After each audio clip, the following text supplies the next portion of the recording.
Let's rewind to August 19th, 2016. We got Pokemon Go. We were discussing whether to be on Captain America's side or Iron Man's side. Deadpool was breaking the Marvel Universe. Spider Man was getting a new game. Batman vs. Superman was kind of horrible. Uh, Star Wars was getting a new project, and Frank Ocean just dropped Endless on a live stream. Very random.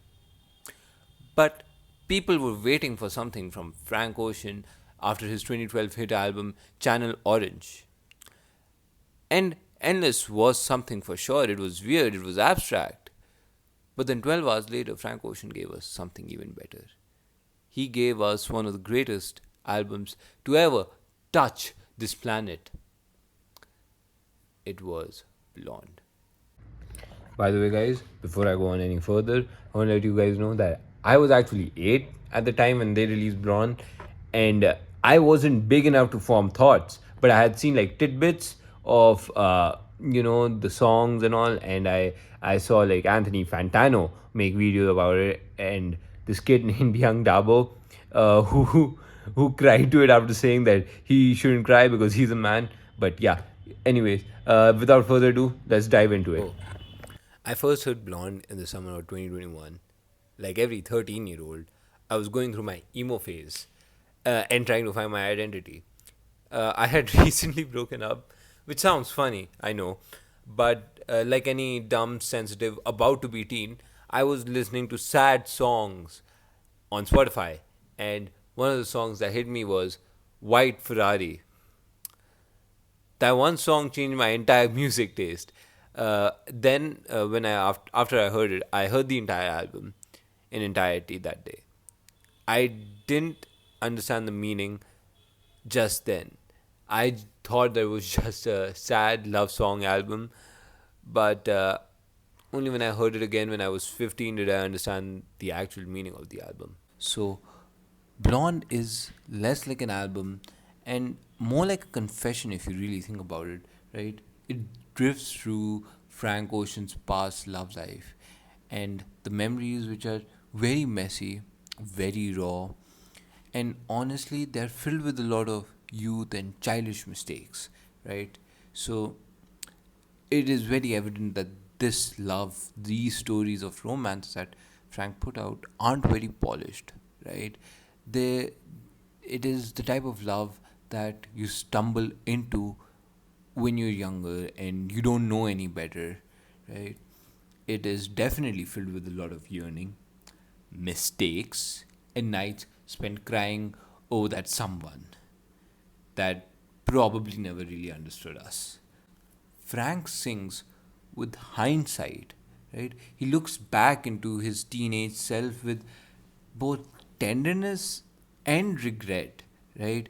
On Ivy, he even admits that he was closed off with the lines, safe in my rental like an armored truck back then. A boy who thought hiding his feelings was his greatest strength, right? The beauty of Blonde is that it makes you feel the same ache in your chest that Frank felt at that moment. And his heartbreak becomes yours. Rather, it signifies the heartbreak that you went through. His nostalgia seeps into your memories and makes you think about what all had happened with you rather than what happened with Frank. It gives you this sense of relatability, right? And it also makes you think that that version of you back then that was immature isn't the same now. Blonde's best feature is probably its production because it feels like it is made out of silence. Songs like Ivy lean on nothing but a lonely guitar to hold all that heartbreak, while White Ferrari drifts on faint synths, hazy and is dreamlike. Self control layers Frank's voice until it feels like it's coming out of an empty room, fragile, tender, and about to break. Even when he distorts himself, like on Nikes, or strips back everything, like on Siegfried, the production still bends around his emotions, mirroring the way the memory itself shifts and fades. The lyrics come as fragments, images, half thoughts, just enough to sting, and the sparse soundscapes make every word feel heavier. Smack dab in the middle of the album rests Night. Its beat switch splits the record into two halves, the start of relationship and then the end of it. The interludes carry the same weight. Be Yourself arrives with no beat at all, just a mother's voice suspended in silence, like a message you'd stumble across when scrolling through your voicemails. Good Guy floats on a hushed, fading rhythm that feels like the echo of a night long gone. Facebook Story hums a looping, detached beat that sounds like a memory caught inside a machine. These rhythms don't just fill space, they feel nostalgic, like the half forgotten soundtracks to moments you didn't realize mattered until they were gone. The four season theory imagines Blonde not just as an album, but as a year of Frank Ocean's life. Each set of songs and each interlude marks time passing, and together they tell a story of youth, love, loss, and reflection. Like the turning of the year, the album moves in cycles, bright at first, heavy in the middle, and quiet at the last. Spring begins with Nike's, Ivy, Pink and White. These songs bloom with youth and fresh love, full of color and innocence. But then Be Yourself cuts in, like a reminder that the sweetness of youth doesn't last forever. Summer then follows, Solo, Skyline 2, and Self Control. Here, love feels alive as it should be. It's messy, but also free. It has warm nights, fleeting connections, and the kind of intimacy that vanishes as quickly as it appears. And it's captured perfectly by the brief vulnerability of Good Guy. Then fall comes, when things start to wither. Night sits in the middle of the album, the beat switch splits the year and the record into first the start of the relationship and the other the death of it. Solo reprise and Pretty Sweet carry that unraveling forward, chaotic and bittersweet, while the interludes, Facebook Story and Close to You, remind us of just how fragile love can be when time and distance step in. Finally, winter closes the cycle. Songs like White Ferrari, Siegfried, and Godspeed feel slower, quieter, like sitting with the memory after the storm has passed. They hold both ache and acceptance. Love that's gone, but it's still tender in hindsight. The last track, Futura Free, feels like drifting into another year, another beginning, right? It suggests that endings aren't final, they're just a part of the loop. Love, heartbreak, and then love again. Before I talk about what I see the story as, I want to let all of you know that what I'm telling you is an interpretation of what I think the songs of the album tell us. And you may perceive it differently, and I would love to hear what you have derived the meaning of the album as. But without further ado, the album starts with a young Frank Ocean going to a party or hosting a party. He meets this girl there who is his cousin's friend, but they aren't official. Frank and her decide to get together, and from Nikes to Pink and White, it reflects the blossoming of a relationship. Solo gives us a look into how immature Frank was, knowingly doing wrong and liking a girl for simply just the vibe she presents, but also acknowledging that they might have been better off alone. The song also has a play between solo as in alone and solo mentally.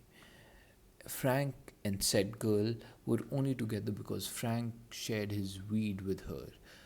Though the thought of it is hurtful, Frank still copes with it by basically ignoring it and trying to make it work. The next few songs that follow really encompasses what Frank was feeling. He feels sad that they are very much flawed.